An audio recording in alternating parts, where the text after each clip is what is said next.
Bueno, José Ramón, buenas tardes. Buenas tardes. Hoy tenemos la suerte de volver a contar con Gonzalo Fernández de la Mora. Así es. Hombre que viene del mundo científico, vamos a decir, empezó la vida como físico y, bueno, ha desarrollado un interesante historial profesional y ahora yo creo que su actividad más interesante es la de director de la revista bimensual Razón Española. Una conferencia que se enmarca dentro de la consideración de la economía española durante los años 40 y 50. ¿Qué nos puedes decir? ¿Qué puntos consideras que van a ser los más claves de la conferencia de nuestro amigo Gonzalo Fernández de la Mora? La pregunta es muy apropiada y muy oportuna. ¿Por qué? Pues porque el común de los españoles tiene la idea, que es cierta, de que a finales de los años 50, primeros 60, hubo un crecimiento vertiginoso en España, un crecimiento económico, que fue el que fundamentó la opinión de que esto fue un milagro económico. Como si antes no hubiera sido relevante también el análisis de la evolución económica del régimen.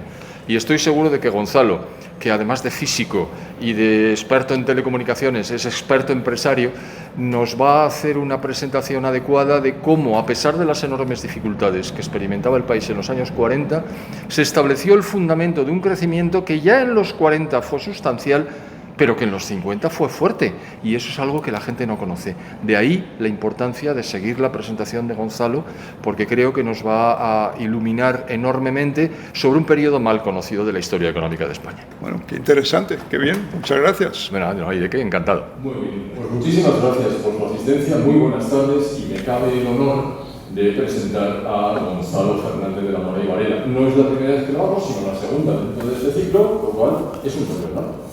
Que es muy sencillo. Gonzalo tiene una formación técnica, básicamente. Él es físico. Su licenciatura en la Universidad Complutense de Madrid es de Ciencias Físicas. Y luego lo completó con un máster en Telecomunicaciones en la Ohio University, en los Estados Unidos. Y bueno, cuando volvió a España, pues se integró en la vida de las empresas, la más importante de las cuales para las que trabajó fue Semer. Después constituyó IBIA Systems, trabajó en alguna otra empresa y ahora forma parte pues, del CEU Cefas y sobre todo, desde el año 2002 es el director de La Razón Española, revista que fundó Gonzalo Fernández de la Mora y Mono, su padre. Vamos a acabar rápido. Gonzalo es científico, es empresario, ¿verdad? Es financiero, como me consta, es un fino analista de la situación técnica y, digamos, geoestratégica del mundo, es historiador, porque también he leído cosas al respecto, y en general es un humanista. No conocía a ningún hombre renacentista hasta ahora, pues aquí lo tiene. Se llama Gonzalo Fernández de la Mora y tiene la palabra. Adelante, Gonzalo. Muchísimas gracias, queridos amigos. Me quedo impresionado por la presentación que ha hecho José Ramón Fernández de mí. Naturalmente, no cabe duda que no es un juez justo, sino completamente parcial, cosa que le agradezco muchísimo.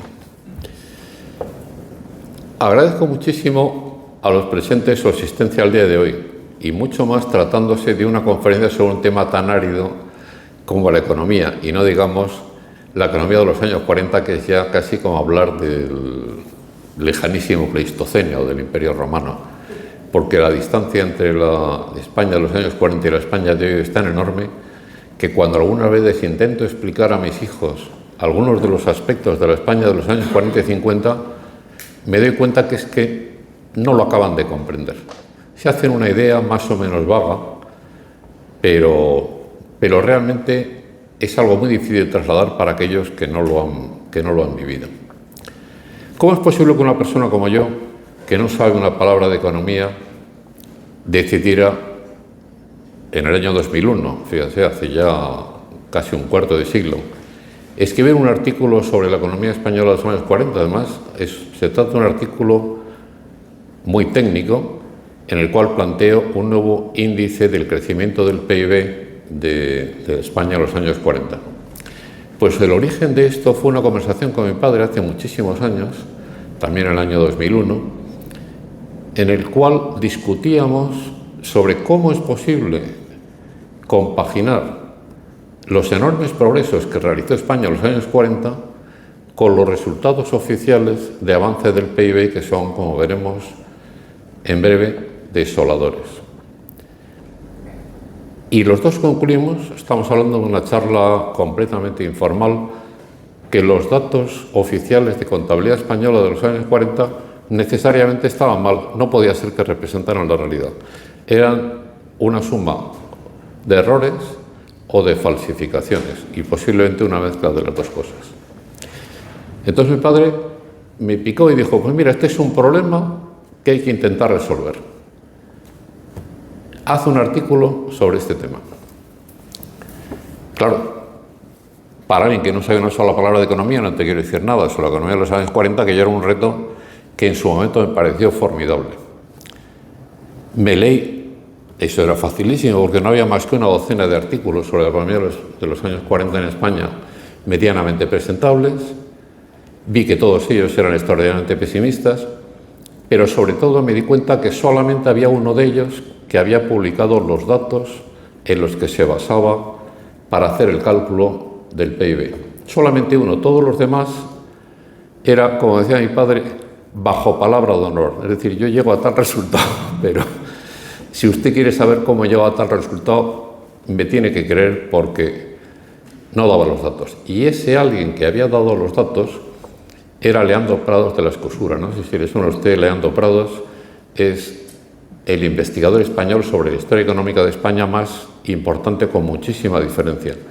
En aquella época era catedrático, ya empezaba a tener una cierta importancia, pero sus libros fundamentales los ha publicado posteriormente. El último es un estudio de la evolución de la economía española desde 1850 hasta el presente, incluso creo que lo ha prolongado más o menos hasta 1800. Es un estudio verdaderamente sobrecogedor que haya podido hacer una sola persona, porque de repente hemos pasado de ser un país que apenas sabía nada de su pasado económico a estar al mismo nivel que la gran mayoría de los países occidentales. Desde aquí saludo a Leandro Prados. Me parece maravilloso que alguien haya sido capaz de dar una vuelta tan profunda a una disciplina tan abandonada como esa. ¿De qué voy a hablarles hoy? En primer lugar, lo que yo llamo las fábulas sobre la España de los años 40. Son fábulas que todos nosotros hemos oído repetidas veces, hasta el punto de que yo diría que la gran mayoría de la población se las sigue creyendo. Y les llamo fábulas porque en los últimos 20 años ha habido una revisión considerable de la historia económica de los años 40, en los que han dejado de ser ya ese abismo de negrura y se transforma en una época de crecimiento económico, de momento modesto, pero ya no se habla del fracaso de los años 40. Eso es una historia que quizás los periodistas todavía hablen de ella, pero desde luego no en la universidad. En segundo lugar, hablaré de las diversas teorías, de los diversos índices que se han elaborado sobre el crecimiento de España en los años 40. Como verán ustedes, hay muchísima diferencia entre distintos investigadores. Es decir, es un campo que todavía está muy inmaduro, es un área muy desconocida. En tercer lugar, hablaré de los indicadores sociales, que nos permiten saber en qué medida los resultados económicos que se publican tienen sentido. Precisamente la disparidad entre los indicadores sociales y los indicadores económicos fue la base de la conversación que tuvo mi padre y yo en el año 2001 y de la que surgió la idea de publicar este artículo. En cuarto lugar, hablaré de Prados de la Escosura, el nuevo índice que ha hecho el desarrollo económico de España, concretamente sobre los años 40, y haré una crítica a algunos de sus aspectos. En quinto lugar, ya no tiene nada que ver con el objeto de la conferencia, le dedicaremos solamente un minuto, pero es hablar de la evolución de la economía española desde la muerte de Franco. Es un tema que sencillamente nos servirá para contrastar dónde estamos comparado con lo que fueron los años 40. Entonces, si nos parece que la economía española de los años 40 progresó poco, pues entonces, ¿qué podemos decir de la economía actual? Y terminaremos con las conclusiones. Les he citado aquí algunas de las citas, las que considero más relevantes, que se hicieron en el año 2001 sobre los principales investigadores españoles sobre la economía de los años 40.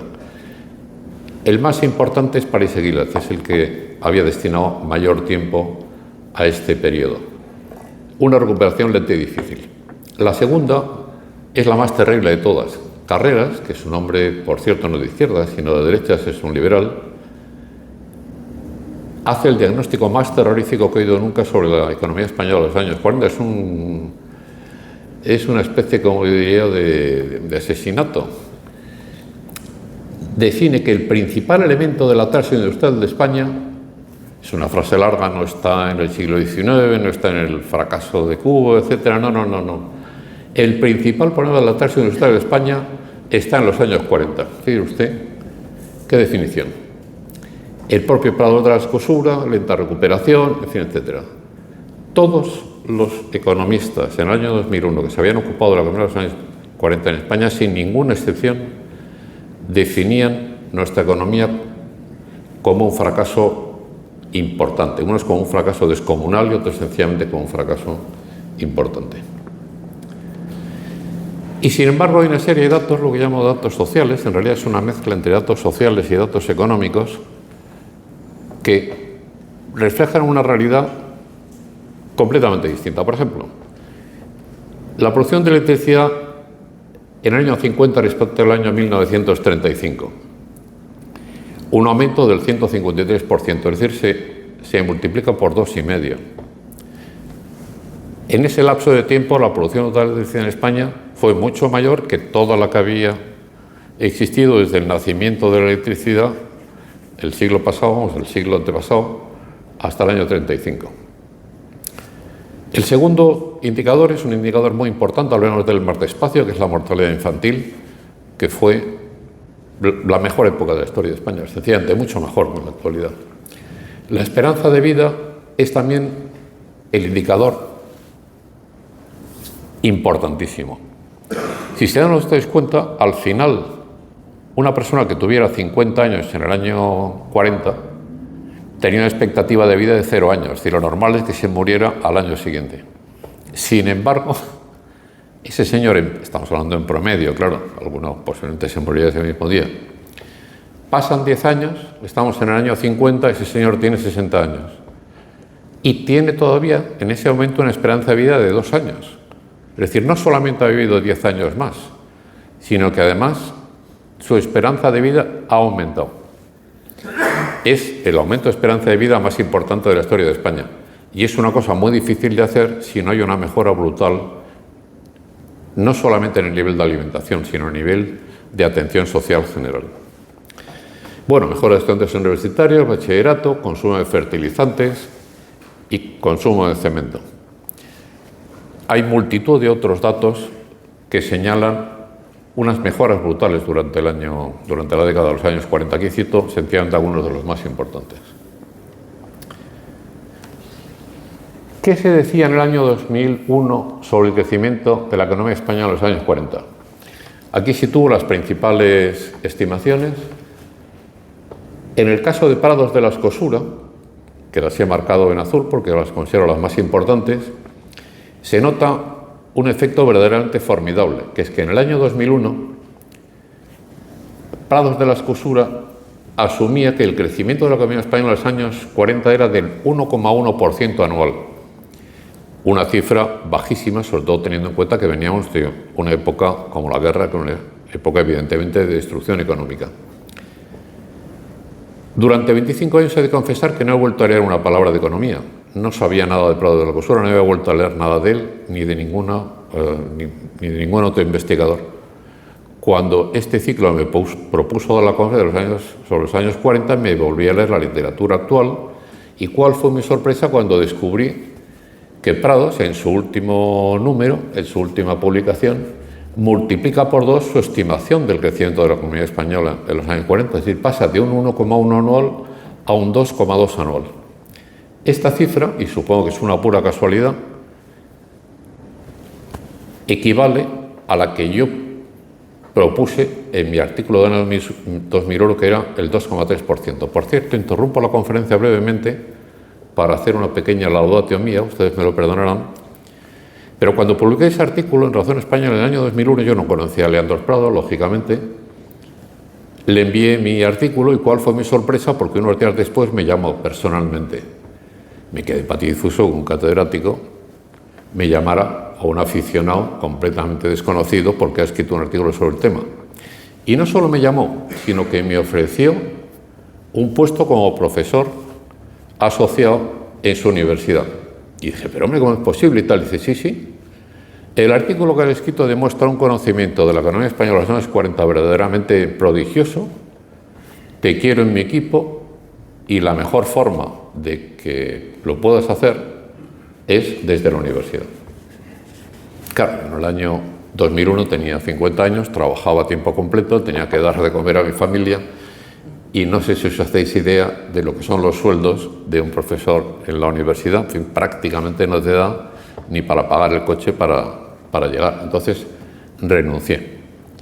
Pero me asombró que un trabajo hecho por un aficionado en 2 meses de tiempo parcial, porque claro, yo solamente podía trabajar al llegar a casa por la tarde, típicamente muy tarde, ante la desesperación de mi mujer y mis hijos, que me lo recriminaban de forma acre, pudiera llegar a un nivel de conocimientos superior al de la gran mayoría de los especialistas en el área, hasta el punto de ser ofrecido, de que le ofrezcan un puesto de profesor. Eso, naturalmente, para mí es un punto de orgullo, pero sobre todo lo que indica es que el estado de la disciplina en España en aquel momento era prácticamente nulo. Es decir, alguien se puede colocar al nivel académico, no diré máximo, pero muy alto en 2 meses, pues es que el nivel académico es, no diré que pésimo, pero desde luego bajísimo. Este es un gráfico en el cual sencillamente he superimpuesto los datos de pagos de la Escosura actuales en su última evaluación, que va desde 1850 hasta el año 2020 o 2020 y tantos, el crecimiento anual del PIB. Y sencillamente he marcado en rojo las cifras medias de crecimiento durante una serie de periodos.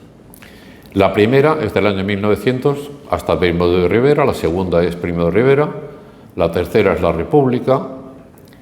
Luego no he marcado la época de la guerra, que naturalmente es un crecimiento negativo, pero lo tienen ustedes a la derecha.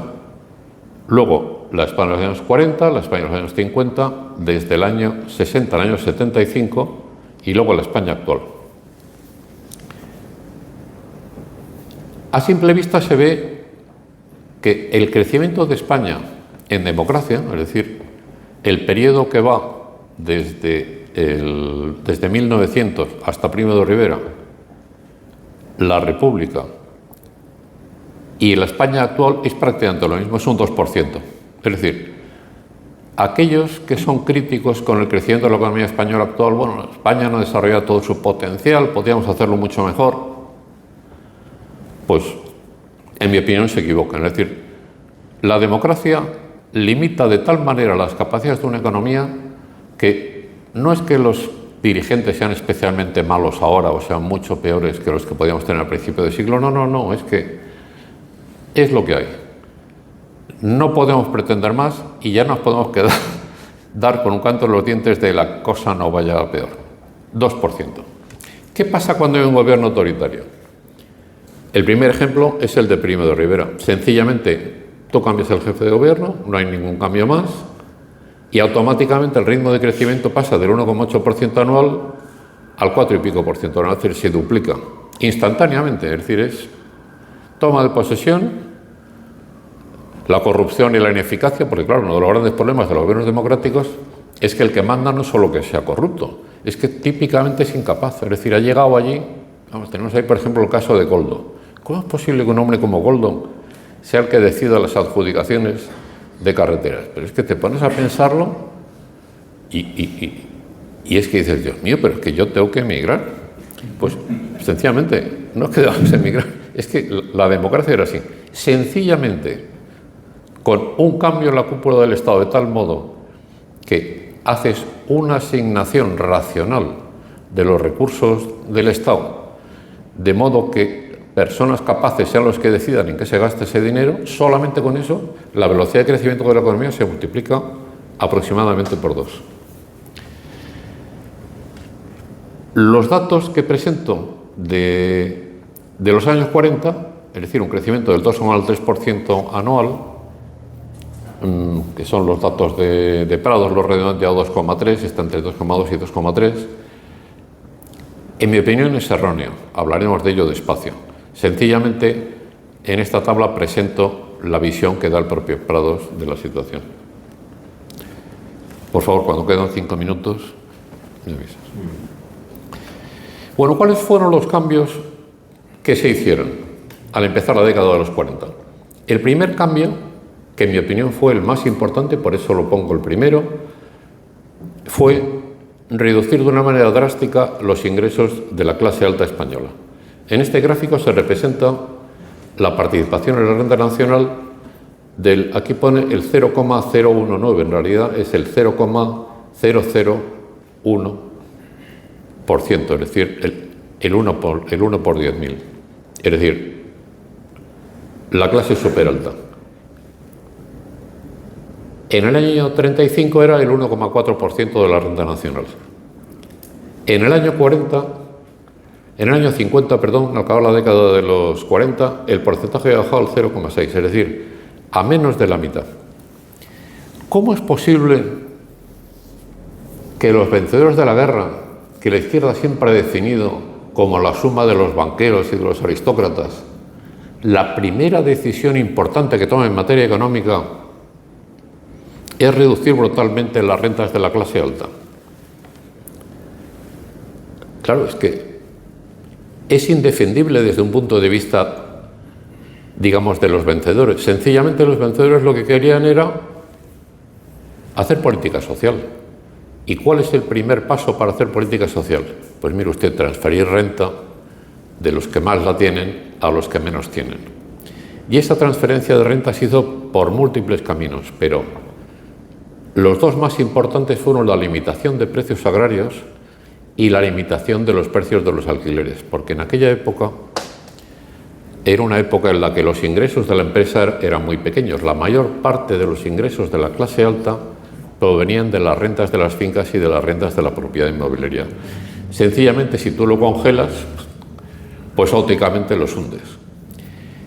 Ustedes se habrán fijado posiblemente, aunque quizás no sepan el motivo, que en los jardines del Palacio de Liria, la casa de la familia aristocrática más importante de España, tiene adosado unas casas de aspecto pobretón y malejo que afean considerablemente el jardín y el entorno. ¿Por qué ocurre eso? Pues porque el entonces duque de Alba, al ver en los años 40 que de repente sus ingresos de los que vivía, que fundamentalmente eran ingresos agrarios, se derrumbaban, entró en pánico y decidió, bueno, por lo menos para que podamos comer, vamos a hacer una casa y la podremos alquilar y de ese alquiler podremos vivir. Destrozó la mitad del jardín del Palacio de Liria, heredado de los antepasados, para hacer esos edificios espantosos que podemos ver todavía. Eso nos da una idea de la intensidad a la que llegó el efecto del que estábamos hablando.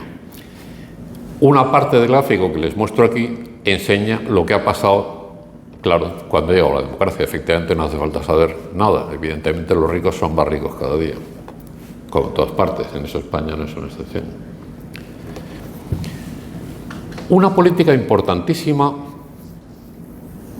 de la España de los años 40 y 50 fue el ataque al analfabetismo. Antes de la España de Franco, el analfabetismo se resolvía solo. Como la gente se moría joven, a los 40 o 50 años, pues sencillamente los analfabetos se morían y cada joven generación que estudiaba un poco más, el número de analfabetos disminuyó de forma, digamos, automática. Pero claro, cuando tú consigues que la edad media aumente en 12 años, tienes la consecuencia negativa de que los analfabetos de 50 años pasan 10 años, tienen 60 y siguen siendo analfabetos. Entonces la proporción de analfabetos no disminuye. Ya no puedes contar con el sistema biológico natural para mejorar la tasa de analfabetismo. Tienes que hacer una política práctica. Entonces, en 1950 se creó la Comisión Nacional de Lucha contra el Analfabetismo, que fue un esfuerzo brutal. Yo he conocido a miembros que fueron profesores de ese esfuerzo, en el cual la asistencia a las clases de alfabetización se hizo obligatoria, exactamente igual que las clases para los niños jóvenes. Entonces los hombres volvían del campo, en aquella época en el campo se trabajaba de sol a sol, pues imaginen lo que son los años 50, entraban en una clase que típicamente era la iglesia o la propia escuela y tenían que recibir clases. Se hicieron unos ensayos en diversas zonas para ver cuál era la metodología más adecuada para que un hombre de 50 o 60 años pudiera aprender a leer y a escribir. Se hicieron pruebas, se establecieron los mejores estándares posibles y aún así yo he hablado con algún profesor de aquella tanda y me dijo que el trabajo más difícil que había podido hacer en su vida era precisamente ese. Es decir, tú escribes en la pizarra A, B, C, D, tal, y un niño a la semana reconocerá no todas las letras, pero desde luego 10 o 12 perfectamente.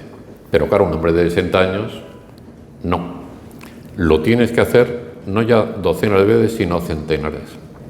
Y he conocido tanto a los profesores como a algunos de los alumnos de esas clases. He de decir que el nivel de alfabetización que se alcanzó era francamente moderado, pero eran capaces de leer con dificultad. Pero sobre todo lo que eran capaces era de contar, de sumar y de hacer multiplicaciones simples, lo cual para alguien en la vida corriente, sencillamente poder leer un letrero, esto es la panadería, esto es tal, no sé, es un cambio en la vida que todos ellos me han contado que fue verdaderamente fundamental. Más otra cosa que muchas veces no se valora, que es que el alfabeto siente una especie de inferioridad básica respecto a sus compañeros que no lo son. Y entonces al vencerlo, al darte el certificado de haber hecho la clase, de alguna manera todos ellos se sintieron dignificados. Yo ya pertenezco a una España diferente. No hace falta decir que ese esfuerzo naturalmente en el régimen actual ha desaparecido. Los que son alfabetos y que quieren ir a una clase van, que son poquísimos, y los que no, pues sencillamente se van muriendo, que es el sistema en el que ahora estamos. Ya hemos hablado de la esperanza de vida. 1940, 50 años. Éramos un país, a todos los respectos, tercermundista, sin ninguna limitación. ¿Qué pasa en 1950? 62 años. Caramba, ya es un estándar no europeo, pero casi. 1960, 70 años, ya es un estándar europeo. De hecho, ahora, como posiblemente sepan, España es de los países del mundo de mayor longevidad. Pues la base de esa mayor longevidad, cosa que nadie cuenta, está en la España de los años 40. Mortalidad infantil. La mortalidad infantil, si me lo permite la presidencia, me gustaría dedicarle unos minutos, porque hay numerosos estudios, los cito en mi trabajo del año 2001, no lo cito aquí por no entrar en tecnicismos, que consideran que la mortalidad infantil no es algo que se mejore sencillamente mediante una mejor atención médica, sino que eso está ligado a múltiples factores, entre los que entra la cultura de los padres y la cultura de los vecinos, y que por lo tanto está muy directamente relacionado con el nivel de vida. Hay estudios que indican que hay una proporcionalidad casi de 1 entre la subida, mejor dicho, de -1, la subida del nivel de vida y el decremento de la mortalidad infantil. Aquí doy unos datos sobre una serie de años. Por ejemplo, entre 1900 y 1935 la mortalidad infantil bajó el 1,3% al año. No es que sea mucho ni poco, es lo normal en una sociedad clasista que no se ocupa para nada de la clase baja y sencillamente, pues, los niños se mueren. Fíjese que estamos hablando de cifras del orden de 200 muertos cada 1000 niños nacidos, una tasa del 20%. Estamos hablando de la España del año 30, pero también de la España del año 40. Eso es algo que, claro, cuando comento con mis hijos, como decía antes, me miran y dicen, bueno, pero de cada 100 se morían 20. Digo, sí. Aquí en España, les cuesta creerlo, era la realidad. Nadie había hecho nunca nada por solucionar ese problema. Llega el año 40. De repente no existen antibióticos, no hay ningún efecto médico importante conocido y, sin embargo, ya desde el año 41, hay una subida en el año 41, ya desde el año 42, la mortalidad infantil baja de una manera brutal. Es un índice de bajada, por supuesto, mayor que el de la España actual, y cito Alemania para hacer una comparación, mayor que el de Alemania, etc. Hay una mejora gigantesca en la mortalidad infantil. ¿Por qué? Pues aunque les parezca a ustedes sorprendentes, como casi todas las cosas que pasaron en los años 40, pues nadie se ha preocupado por averiguarlo. Es decir, no existe un solo estudio que yo haya podido encontrar donde se habla de esto. Sencillamente se cita como una cosa que ha pasado, como si de repente hubiera caído del cielo. Yo creo que hay tres efectos importantes. El primero de ellos es la subida del nivel de vida. Es decir, si la natalidad infantil decreció un 5,4% durante esos 10 años, eso es señal de que el aumento del nivel de vida anual durante esos 10 años debió ser del orden del 5%, como orden de magnitud, sencillamente porque se sabe que existe esa correlación. Es una correlación aproximada, pero de ese orden. Segundo efecto, el racionamiento. El racionamiento tiende a ser visto por la clase alta como una cosa muy negativa. ¡Ay, qué malo, qué pena y tal el racionamiento! Claro, pero por la clase baja el racionamiento es una noticia no ya positiva, sino extraordinariamente positiva, porque significa que lo más importante, que es la alimentación, se distribuye exactamente igual entre todas las clases sociales y por lo tanto significa una mejora brutal del nivel de alimentación de la clase baja. Yo tengo una edad suficiente como para haberlo hablado con campesinos, personas muy modestas, que siempre cuentan que el racionamiento de los años 40 fue algo que recibieron como un milagro, literalmente. ¿Cómo es posible que yo pueda comprar todo esto? Pues mire usted, porque el Estado ha decidido que eso es así. Es decir, la historia que se cuenta desde la clase alta de qué tragedia el racionamiento, claro, es una tragedia para el rico, pero para el pobre es un milagro. Y el tercer elemento que yo considero fundamental fue la sección femenina. Nunca se habla de ello, pero dado mi edad, pues también he conocido a damas de la sección femenina que se pasaron recorriendo las aldeas más apartadas de todos los rincones de España, explicando a las mujeres, a las madres, los principios más elementales de la higiene, de la alimentación infantil, de cosas que, claro, ustedes igual no han conocido el mundo rural, pero en el mundo rural de los años 40 y 50, los principios médicos de la población eran exactamente los mismos que en la época de Roma. Es decir, cuando alguien tiene fiebre lo que hay que hacer es una sangría, porque la sangría, como todos sabemos, baja la fiebre. Pero claro, baja la fiebre porque debilita el organismo que no es capaz ni siquiera de reaccionar. La labor de la sección femenina, recorriendo hasta la última aldea de España, explicando los principios que a nosotros nos parecen verdaderamente elementales, pero que en aquella época no lo eran, al revés, había una gran resistencia a aceptarlo, yo creo que tuvo un impacto muy importante en este descenso de la natalidad infantil que vemos hoy.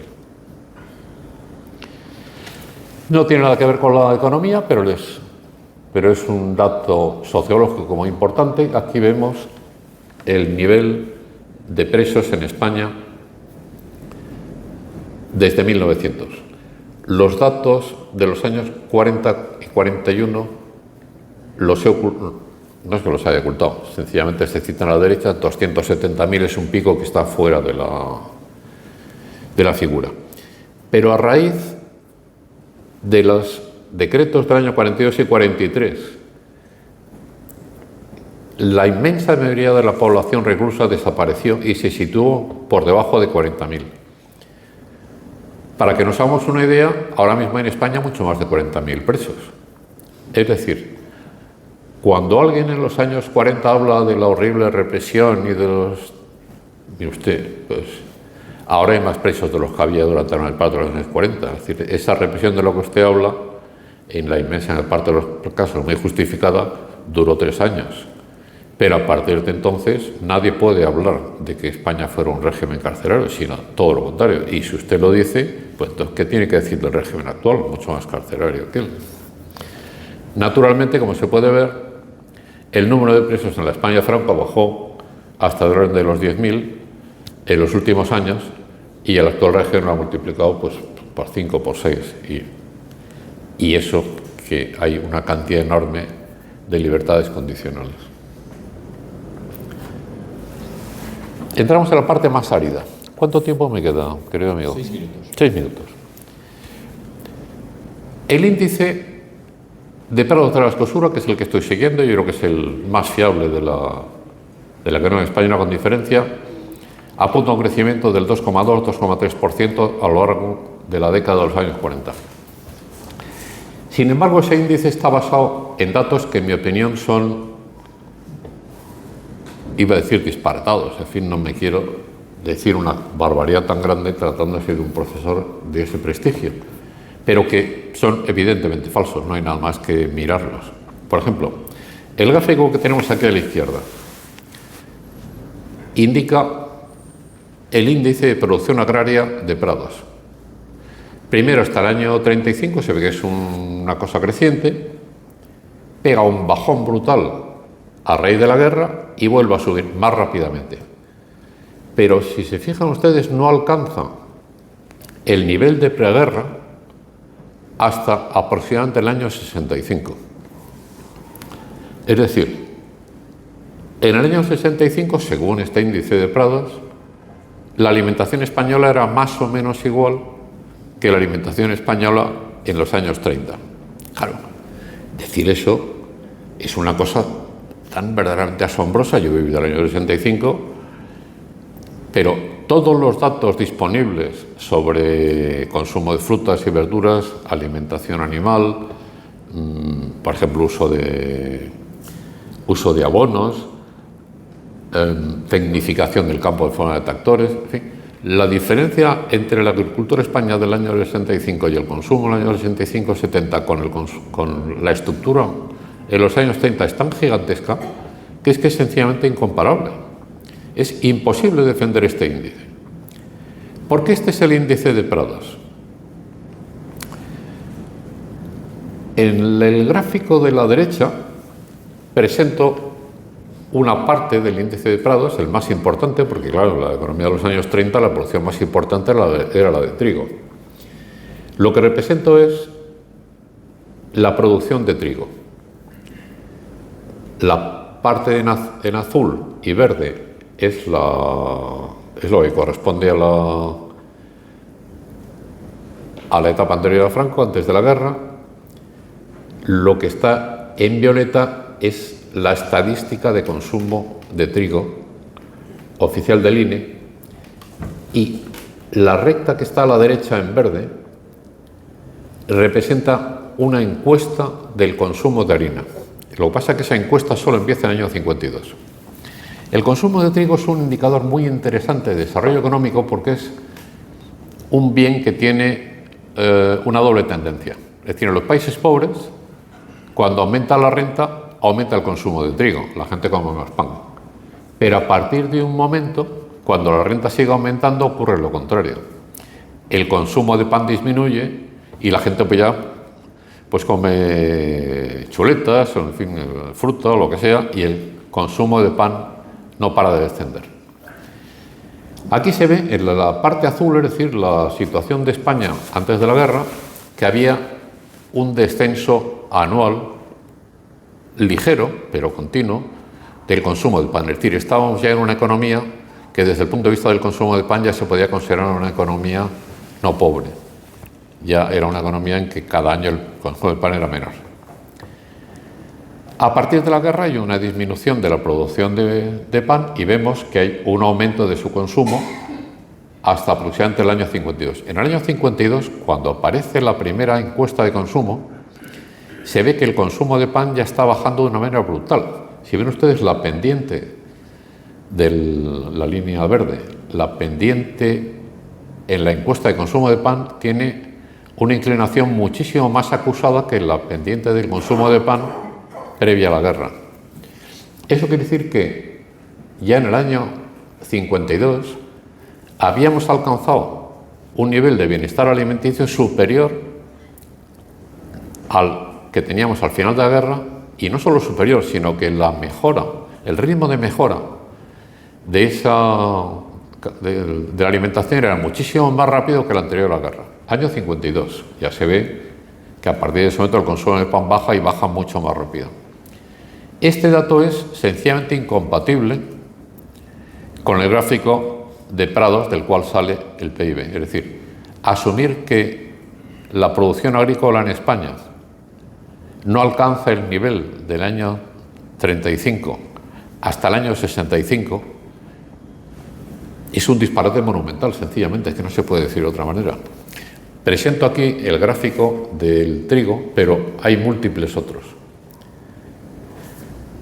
¿Por qué el índice de Prados es como es? Pues sencillamente porque los datos de trigo son muy bajos. Es la línea violeta que se ve a la derecha. ¿Por qué son muy bajos? Pues evidentemente por ocultación, la economía sumergida.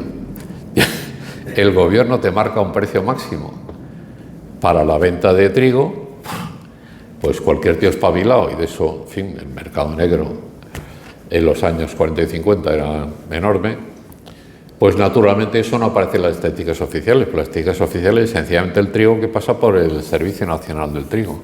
Pero claro, todo el que no pasa desaparece de las estadísticas, pero naturalmente no se pudre, sino que hay alguien que lo utiliza.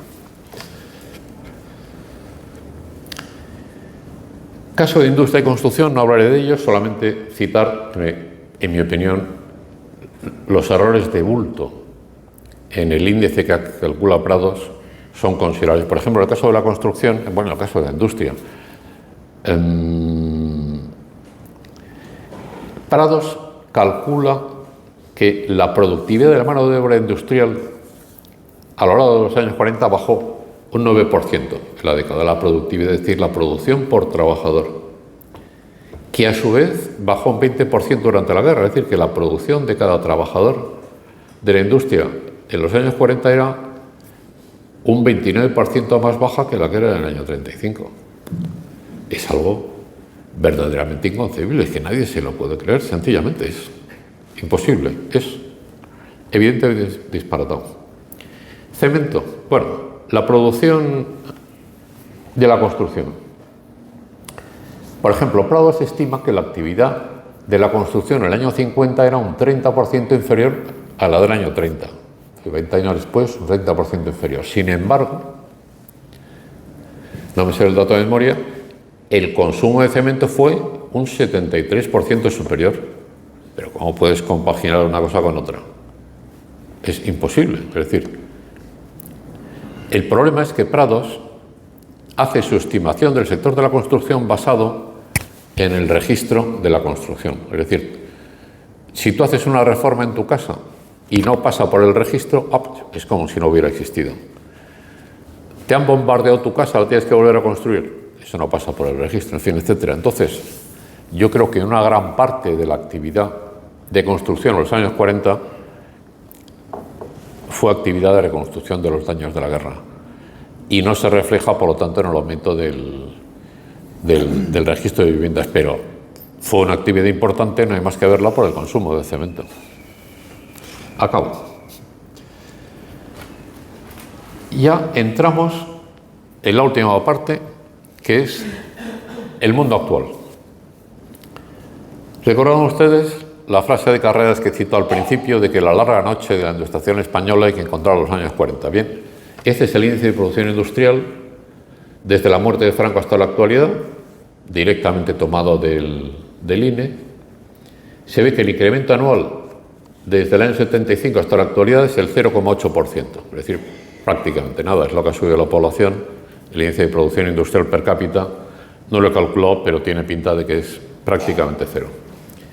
Incremento anual en la década de los años 40, según Prados, que en mi opinión fue mucho mayor, el 2,4, es decir, 3 veces más. Claro, ya es imposible defender la frase de Carreras, la noche de la estación española son los años 40. No, en todo caso, si hay una noche, desgraciadamente es la del actual régimen en el que estamos metidos. ¿Qué ha pasado con el PIB de España respecto al conjunto del mundo? Aquí tienen los datos solamente desde el año 68. Los represento desde el año 67, exclusivamente porque son los datos que vienen en el US Department of Agriculture, que es de donde he obtenido los datos. Se ve que hay una subida muy grande hasta el año 75, luego, con una serie de altibajos, un bajón. Es decir, España y Franco éramos el 2,7% del mundo, desde el punto de vista económico, ahora somos el 2,1%. Y con tendencia a la baja, no hace falta que insistamos en ello. Conclusiones. La primera conclusión, si ustedes me lo permiten, es solo un minuto, es que desgraciadamente el índice que hice de la producción española en los años 40, en el año 2001, a la vista de los datos actuales, de las revisiones que ha hecho, sobre todo Prados de la Escosura, el índice me parece equivocado.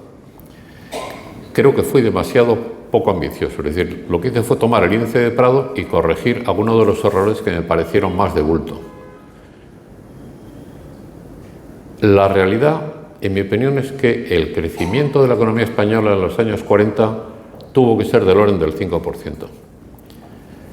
Hay multitud de indicadores que así lo señalan, uno de ellos ya lo hemos citado, el de la mortalidad infantil. ¿Cuál es el problema?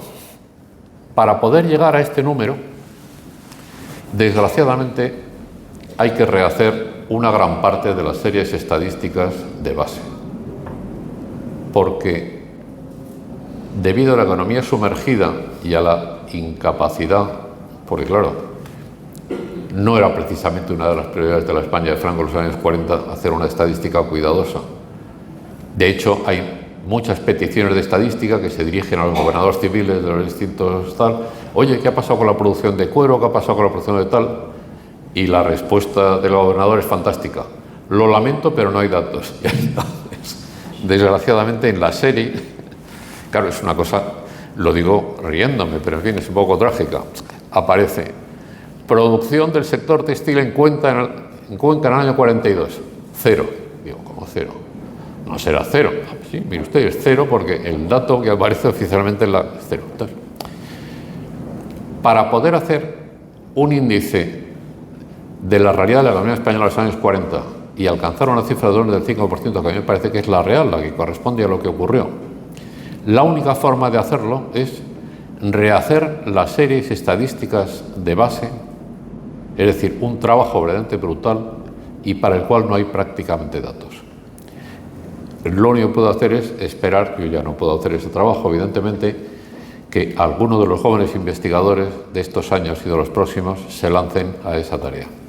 Muchas gracias por su asistencia.